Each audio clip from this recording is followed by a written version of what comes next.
నమస్తే welcome to Sakshi sports నేను మీ కృష్ణబాల team India మాజీ హెడ్ కోచ్ రాహుల్ ద్రావిడ్ సంచలన వ్యాఖ్యలు చేశాడు.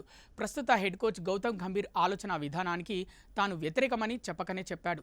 రవిశాస్త్రి తర్వాత భారత జట్టుకు మార్గనిర్దేశకుడిగా వచ్చిన ద్రవిడ్ జట్టును విజయపదంలో నిలిపాడు. ఆరంభంలో సవాళ్లు ఎదురైనా వాటిని అధిగమించి 2024లో టీమిండియా టీ20 ప్రపంచ కప్ గెలిచిన తర్వాత ద్రవిడ్ తన పదవి నుంచి సగర్వంగా వైదొలిగాడు. అంతకుముందు ద్రవిడ్ మార్గనిర్దేశనంలోనే భారత్ వన్డే వరల్డ్ కప్ 2023 ఫైనల్కు చేరింది.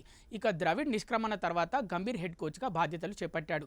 అతడి కోచింగ్లో టీమిండియా ఐసీసీ ఛాంపియన్స్ ట్రోఫీ 2025, టీ20 ప్రపంచ కప్ 2026 టైటిళ్లు గెలిచింది. అయితే ఛాంపియన్స్ ట్రోఫీ విజయంలో ద్రవిడ్దే కీలక పాత్ర అని, అతడు నిర్మించిన జట్టే టైటిల్ గెలిచిందని నాటి కెప్టెన్ రోహిత్ శర్మ ద్రవిడ్కు క్రెడిట్ ఇచ్చాడు. ఇదిలా ఉంటే గంభీర్ టీమిండియాలో సూపర్ స్టార్ సంస్కృతిని పారద్రోలి సూపర్ టీమ్గా ఎదిగేందుకు ప్రాధాన్యం ఇస్తాడని అతడి సన్నిహిత వర్గాలు ఇటీవల తెలిపాయి.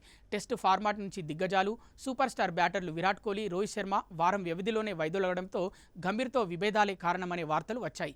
ప్రతి క్రీడకు హీరోల అవసరం ఉంది. ఈ నేపథ్యంలో రాహుల్ ద్రావిడ్ తాజాగా టీమిండియాలో సూపర్ స్టార్ కల్చర్పై స్పందించాడు.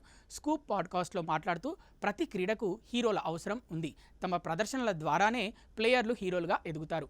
మైదానంలో మన ప్రదర్శన బాగుంటేనే జాతి మనల్ని గుర్తిస్తుంది. ముఖ్యంగా భారత్లో అద్భుతంగా ఆడితే ఓ రేంజ్లో ప్రశంసలు వస్తాయి. అదే సమయంలో విమర్శలు కూడా అదే స్థాయిలో ఉంటాయి.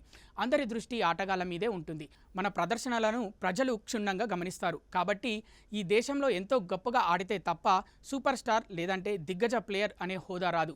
వ్యక్తిగత ప్రదర్శన బాగుంటే జట్టు విజయాలకు మనం దోహదపడిన వాళ్ళం అవుతామని రాహుల్ ద్రావిడ్ పేర్కొన్నాడు. సూపర్ స్టార్లు భావితరాలకు స్ఫూర్తినిస్తారని, వారి అవసరం తప్పక ఉందని ద్రవిడ్ అభిప్రాయపడ్డాడు. కాగా గంభీర్ సూపర్ స్టార్ ట్యాగులు వద్దంటూ అందరినీ ఒకే ఘాటున కట్టాలని చూస్తుంటే ద్రవిడ్ మాత్రం ఈ మేరకు స్పందించడం గమనార్హం.